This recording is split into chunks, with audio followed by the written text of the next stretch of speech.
You've given the option to drop what you have and return to 31st of December 2011 as yourself at that age, but with the extra 8 years of experience. Do you take it? Why or why not? In a fucking heartbeat. My entire life crashed because of one decision I made in 2012. I don't care about the money. I just want the chance to fix myself and be okay. What was the decision, if you don't mind me asking? I should have called the doctor instead of being scared, but I was 22 and it was scary. Don't let your mental illnesses fester, kids. I turned 21 in 2011. You're saying I could redo my 20s with a 29-year-old brain and experiences? Hell yes, I would. I wasted a lot of energy, time, money, my youth being so stupid to move forward. Yeah, I'm 28 and fuck yes, I would love another shot at my 20s. Just curious, why would you want to redo your 20s? I'm currently 22 and don't know what the fuck to do. You just answered your own question. Currently living it, I think deep down I know I'm making mistakes, but I don't know how to move forward in the most positive way. And so it's easier to stay in the position in many aspects that I am in right now. Here are some clues. Put your energy in your education, or if you're working into doing a good job, and try to work your way up for a couple of years. Don't waste time on friends that doesn't make you feel valued by them. People that are kind to you and care about you, give back to them. When it comes to love, you should not have to chase and do all the work yourself. The other person should equally put in effort to keep you in their life. And it doesn't matter how bad it hurts to break up, or if you think you will never love someone as much again, you will, even if you don't believe it or can't picture it. I've said this elsewhere, but a big revelation to me was the fact that no one actually knows what they're doing. Don't measure yourself by anyone else. Set goals for yourself and try your best to continually improve. You're gonna fuck up a lot, and that's okay. Just relax and try to learn new hobbies and skills. If you have the chance to hang out with friends, take it. They might move away eventually. Call your parents. Get more sleep. You're going to be okay. I've said this a lot in response to this through. There are actually a lot of people that know exactly what they're doing. If you get to the top of an industry, there are some wickedly skilled mofos out there. Now I completely agree with you that you shouldn't measure yourself at the beginning to the masters of a craft, but don't be afraid to aspire to be like them. That's natural. Look at what they do and how they do it and start to work towards that. You too can be amazing at something.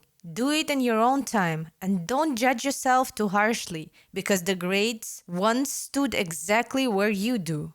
But I guarantee you that those people didn't shrug and say, whatever, no one knows what they're doing either. They aspired for greatness and they achieved it. It's better to take a risk on something and maybe regret it than it is to play it cool and regret not doing it. Don't get stuck in a crappy job just because it pays your bills and gives you money to find your vices. For the love of God, don't be a dick to the people who love you no matter what. Oh yeah, my mom passed away in 2013. Dad died in 2018. I could get him to go get checked. My dad died when they found out his liver was pretty much stone. No bueno. And my mom died of an unknown heart issue a year later. And 2 nights prior to her dying, I allowed a coworker to drive home even though I knew he was having a stroke and he died down the road. I heard the damn sirens and prayed for the first time in years, and I still live with that guilt. Could save so many lives of people that died close to me just with a phone call at the right time. If anyone needs someone to talk to, let me know. The year just begun, but that doesn't mean we don't all have problems. If you want to vent, get something off your chest, you can tell family, get advice, or second opinion from a stranger, feel free to shoot me a message or reply to this comment. Medical training, the way he acted, could hardly speak, was grabbing his chest and couldn't move his other arm much, started slumping. but got angry every time I told him I was calling an ambulance and cleared up enough I had doubts. 11th grade? F***ing absolutely. With the confidence and personal peace I have now, oh my lord. I found my own phones from high school a few months ago while visiting my mother, and it was pretty bittersweet looking through the old texts and photos. I was such an angry kid. I thought everyone hated me, and I missed every signal any girl would put out. Hindsight would have been such a great f***ing cushion to hold onto.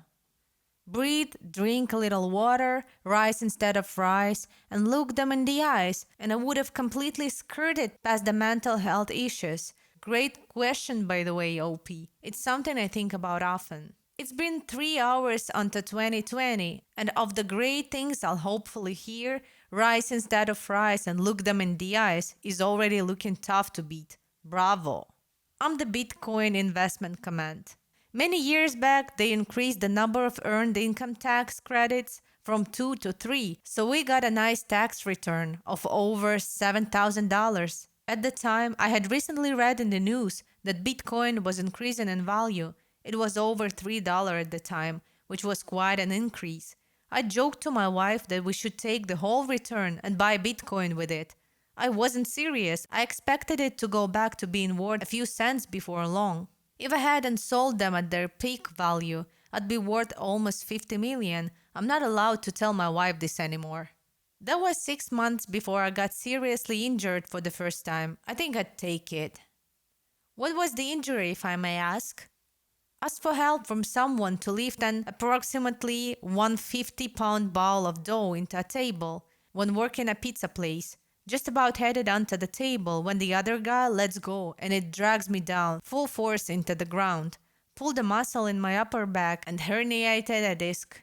Took about 7 years to start to feel any better from that. Was able to work starting about 3-4 years after the original injury, albeit with serious pain flare-ups. Had bilateral tingling, stinging sensation down both of my arms, and a feeling that could only be described as a flathead screwdriver being driven between my shoulder blades. I'm so sorry I have had to go through this and still are. How did the other guy react? Why the hell did he let it go early? The other guy asked if I was okay, which I obviously wasn't. Any reasonable person would have called an ambulance, but since the guy I had asked for help was the general manager working for a crook, research John Sankey, Medicine Bay, Rutherford for more on that. He knew better than to implicate my injury with a medical paper trail. As for why he did this, some things we will never have the answer to. I assume it was an accident. No, I would have 8 years of memories with my husband that he wouldn't have. Plus, I'd have to live through him losing his dad again. And that was brutal. But if we could both go back, then yes, absolutely. Yeah, same. I'd do this in a heartbeat if my wife could come too. No way would I do it without her. Imagine finding someone as devoted to their partner as much as you motherfuckers are. It's fascinating looking at this thread and seeing that pretty much all of the no's are from people that are married or have kids, and all of the yeses are from people with neither. Yes, those were the skinny years I wasted thinking I was fat. Seriously, if I had my looks from back then combined with the confidence I have now, I'd be unstoppable. Fuck me, this is the most depressingly accurate thing I've read in a long time. Fuck man, this was me. I was so skinny back then, I don't know why I thought I was fat. What if you were fat and just got fatter? Absolutely. I'd never give the poor excuse of a boyfriend I had a chance that year. I'd save more money, use it wisely, and I'd be a hell of a lot more confident, mostly because I'd keep the extra 8 years experience. I would have dumped my manipulative high school boyfriend the second I moved to college. If I had the confidence or knowledge I do now, I would have swatted him away with no hesitation, and it would have improved my freshman and sophomore years immensely, both academically and socially. I would tell my dad to get regular scans so that they catch his cancer before it's too late. I miss you, Dad.